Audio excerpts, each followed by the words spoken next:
A reading from the book of the prophet Isaiah. The people that walk in darkness have seen a great light. On those who live in the land of a deep shadow, a light has shone. You have made their gladness great. You have made their joy increase. They rejoice in your presence as men rejoice at harvest time. As men are happy when they are dividing the spoil.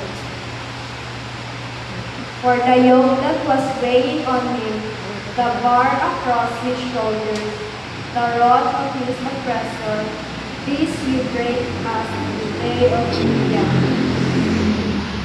For all the footgear of battle, every cloak rolled in blood, is burned and consumed by fire. For there is a child born for us, a son given to us, and dominion is laid on his shoulders. And this is the name they gave him: Wonder Counselor, Mighty God, Eternal Father, Prince of Peace. Wide is his dominion in a peace that has no end.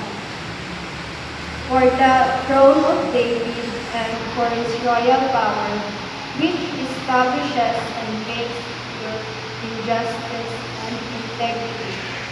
From this time onwards and forever, the jealous love of the Lord of hosts will do this.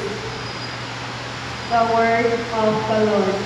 Thanks be to God.